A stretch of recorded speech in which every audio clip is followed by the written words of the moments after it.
Cooking with the vegan zombie. Hey guys, now if I'm marking my days off right, it's about time for the Super Bowl. What does that mean? Well, it means food, friends, and a great time.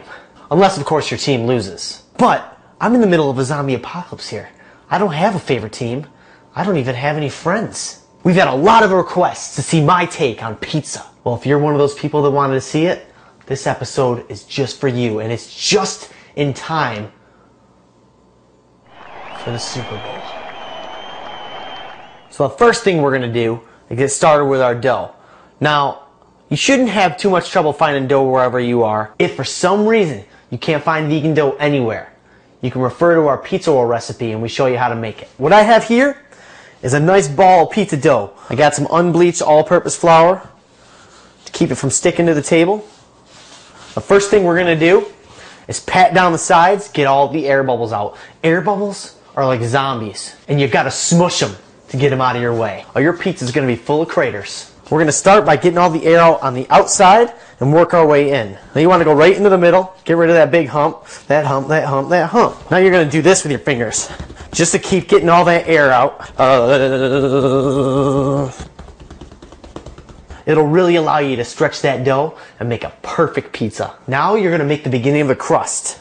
Now you're pushing down, you're still trying to get those air bubbles out in the crust, but you're forming a nice wall, letting your pizza really start to form. Okay, now we want to start stretching it. Get your knuckles under it.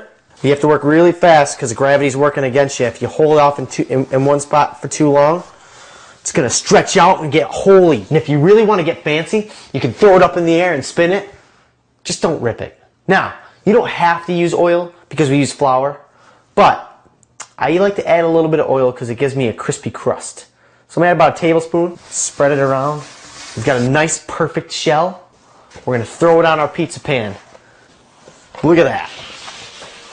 It's ready to go. So one of you guys said that your pizza turned out like a big huge Frankenstein pizza. Well, the trick is you just got to get all those air bubbles out. So when you lay your shell out on the pizza pan, make sure there's no little tiny air bubbles. Alright guys, we got our first down already with our dough. We're going to do a little play action with some sauce here. Put all the sauce right in the middle of the dough and kind of work your way in a circular motion all the way till you get to the outer banks. You don't want to go off sides onto the crust. Now we're just going to blitz through this and put all of our toppings on. Now obviously at this point you can put whatever toppings you want, but you know what? Tonight I want to keep it simple. I got a handful of basil here. I'm going to chop it up. We're going to sprinkle it on. I chopped up a half of red pepper. I'm going to throw it in a bowl. I'm going to add about a half a bag of the Dقaiq mozzarella and just a little bit of cheddar for good measure. If you don't have Daqaiq cheese where you are, try to use our tofu that we did for the lasagna rolls. Mix it all together. I have in here a little blend of garlic powder, parsley, and oregano. I'm going to put just a little bit in there and toss it in. Now we got to put it on the pizza. The last step before we put it in the oven. And take a little bit of the sauce we had left over, mix it with a tiny bit of olive oil, and brush the crust with it. Beautiful. This is going to be a nice, tasty, crispy crust. Now it's time to put it in the oven at 430 degrees. Keep an eye on it, make sure that crust doesn't burn. Sometimes the top will cook a little bit faster than the bottom. If you take a look at it, it's not quite crispy enough. The best thing to do, take it right off the pizza pan, let it sit on the rack, but you have to be really careful because it will burn very easily. We're only going to leave it in for about 2 extra minutes. Now you hold your breath for 2 minutes. Alright, it's been about 2 minutes. 12 minutes altogether. Our pizza's ready to go.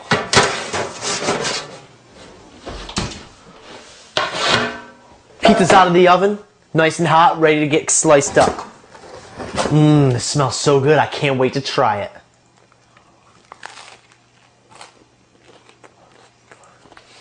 Pizza night has been my favorite night for the last 15 years. I love you so much. Listen guys, I encourage you to go out, make your own pizza, throw whatever toppings you want, and send us a picture. We want to see what kind of crazy creations you can think of. Now, If you want to see the Super Bowl of pizzas, make sure you check out my spinach and broccoli stuffed pizza. Once you try it, pizza will never be the same for you again.